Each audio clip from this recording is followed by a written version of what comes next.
ಇದೆಲ್ಲದರ ಮಧ್ಯದಲ್ಲಿ ಈಗ ಡಿ.ಕೆ. ಶಿವಕುಮಾರ್ ಪರವಾಗಿಯೂ ಕೂಡ ಬ್ಯಾಟ್ ಮಾಡುವಂತವರು ಇದ್ದಾರೆ. ಇವತ್ತು ಬ್ಯಾಟ್ ಮಾಡಿದ್ದಾರೆ ಒಬ್ಬ ಶ್ರೀಗಳು, ಇನ್ನೊಂದು ಕಡೆಗೆ ಒಬ್ಬ ಶಾಸಕರು.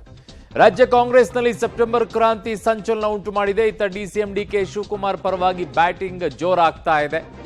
ಕೆಂಪೇಗೌಡರಂತೆ ಡಿ.ಕೆ. ಶಿವಕುಮಾರ್ ನಾಡಿನ ಪ್ರಭು ಆಗಲಿ, ಅಂದ್ರೆ ಅದರ ಅರ್ಥಾತ್ ಸಿಎಂ ಆಗಲಿ ಡಿ.ಕೆ. ಶಿವಕುಮಾರ್ ಅಂತ ನಿಶ್ಚಲಾನಂದ ಶ್ರೀಗಳು ಇವತ್ತು ಮಾತನಾಡಿರೋದು.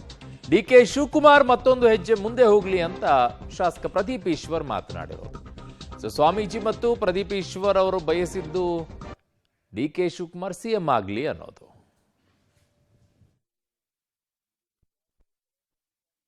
ಉಪಮುಖ್ಯಮಂತ್ರಿಗಳನ್ನ ಅನೇಕರು ಟೀಕೆ ಮಾಡಬಹುದು, ಆದರೆ ಅವರ ಕೆಲಸದ ವೈಖರಿ, ಹಿಡಿದ ಹಠವನ್ನ ಸಾಧಿಸುವಂಥದ್ದು, ಮಾಡಿಯೇ ತೀರ್ತೀನಿ ಅನ್ನೋ ಒಂದು ಹಂಬಲ ಮತ್ತು ಸಂಕಲ್ಪ ಶಕ್ತಿ ಇದೆಯಲ್ಲ, ಅದು ಕೂಡ ಅವರನ್ನ ನಾಡಪ್ರಭು ಕೆಂಪೇಗೌಡರ ಒಂದು ಸ್ಥಾನದಲ್ಲಿ ಕೂರಿಸಲಿಕ್ಕೆ ನಾಡಪ್ರಭು ಕೆಂಪೇಗೌಡರು ಹೆಚ್ಚಿನ ಆಶೀರ್ವಾದವನ್ನ ಮಾಡಲಿ, ಅವರು ಈ ನಾಡಿನ ಪ್ರಭುಗಳಾಗಿ ಮುಂದಿನ ದಿನಗಳಲ್ಲಿ ಈ ರಾಜ್ಯವನ್ನ ಮುನ್ನಡೆಸಿ ಜಗತ್ತಿಗೆ ಮತ್ತಷ್ಟು ಹೆಚ್ಚು ಶಕ್ತಿದಾಯಕವಂತ ಬೆಂಗಳೂರಿನ ನಿರ್ಮಾಣ ಮಾಡಲಿ. ಈಗಾಗಲೇ ಅವರು ಪ್ರಾಜೆಕ್ಟ್ಸ್ ಹೇಳಿದ್ರು.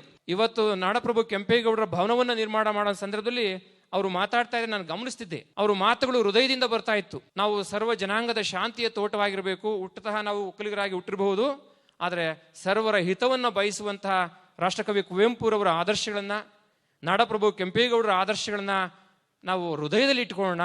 ಬರೀ ಬುದ್ಧಿವಂತಿಕೆಯಲ್ಲಿ ತೋರಿಸಿದ್ರೆ ಸಾಕಾಗೋದಿಲ್ಲ, ಅದನ್ನು ಹೃದಯದಲ್ಲಿ ಇಟ್ಟುಕೊಂಡು ಎಲ್ಲರನ್ನು ಪ್ರೀತಿಯಿಂದ ಎಲ್ಲರನ್ನು ಒಳಗೊಳ್ಳುವಂತ ಒಂದು ರಾಜ್ಯವನ್ನ ನಿರ್ಮಾಣ ಮಾಡೋಣ ಹಂಬಲವನ್ನು ಅವರು ವ್ಯಕ್ತಪಡಿಸ್ತಾ ಇದ್ರು.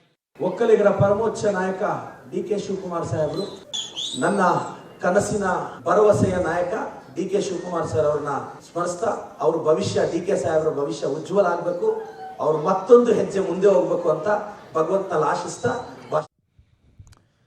ಡಿ.ಕೆ. ಶಿವಕುಮಾರ್ ಪರವಾಗಿ ಈಗ ಬ್ಯಾಟ್ ಬೀಸುವಂಥವ್ರು ಕೂಡ ಕಾಣಿಸಿಕೊಳ್ತಾ ಇದ್ದಾರೆ. ಹಿಂದೆನೂ ಕೂಡ ಬ್ಯಾಟ್ ಬೀಸಿದ್ದಾರೆ. ಅದು ಶುರುವಾಗಿದ್ದೇ ಅಲ್ಲಿಂದ.